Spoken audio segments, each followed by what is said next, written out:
Do you have low thyroid symptoms, fatigue, trouble losing weight, hair loss, hair thinning, but your blood work has always shown up normal?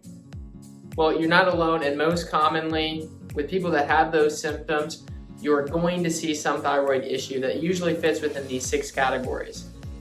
These 6 categories encompass 24 different thyroid patterns, all of which are measurable on blood work. They typically don't use the full thyroid panel to detect these problems because they're looking for some sort of indication to put you on replacement hormone. They're going to use pathological ranges and not functional or optimal ranges.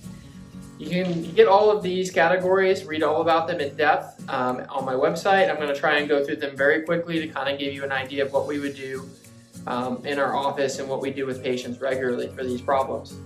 So the first category is a pituitary issue. The pituitary is the problem, so you want to work with anything that would downregulate the pituitary. Working with the HPA axis, you're talking about stress hormones, you're talking about blood sugar, you're talking about inflammation. Typically with the blood sugar situation, it's a low blood sugar issue that's below 85 on glucose. Number 2 is the most complicated. That's an autoimmune issue. If you read about it, that's the most common cause of low thyroid in my office. Is not necessarily the case because when you're looking at a functional level thyroid issue, these people's numbers aren't wildly off. So they're not, a lot of these other patterns go undetected. Definitely the most complicated issue, you're trying to remove whatever's stimulating the immune response and supporting the immune system to try and balance it back out. Number 3 is a TPO issue. TPO is an enzyme that kind of makes everything work in the thyroid. It helps bind iodine to the thyroid protein that makes thyroid hormone. If you have issues there, you're not going to make as much thyroid hormone. What's important is getting rid of the things that downregulate that enzyme. That will be stress hormones, that will be increasing progesterone. So if you have a progesterone deficiency, that would be primary. And then also cofactors like selenium and zinc that you read about. There's several others that we would have to look at for that issue that you can read about in the ebook. Otherwise, you have another enzyme, the 5D enzyme. Again, looking at cofactors, always a problem potentially with the conversion there.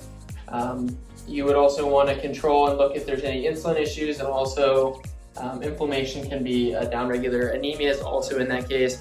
There are always some other things outside what we can talk about quickly that we might have to look at. TBG issues are not very common unless you see somebody's on hormone replacement, particularly estrogen. Sometimes you'll see an estrogen dominant issue cause problems here with excessive binding globulin, which means you're going to have less free hormone available, which is the usable, free and usable form of the thyroid, or that's T4, T3. You'll see both the free numbers elevated. Focus on reducing insulin as well. Too many androgens can cause problems. The last category is category 6, which is thyroid resistance. That's where the thyroid hormone becomes resistant. Just like you have an insulin resistant problem, your body becomes less responsive to it. Important things to look at there are decreasing inflammation, decreasing stress hormones, decreasing homocysteine. Almost always you'll see somebody's pretty inflamed. You'll see elevated homocysteine on blood work as well. Or maybe they have a vitamin A deficiency. Either way, no matter what category you fit into, they're usually pretty manageable. Like I said, number 2 is the most complicated. You have to work much more one-on-one with patients with this particular issue. Otherwise, you're just kind of putting somebody on a program and seeing how many changes you can make with somebody.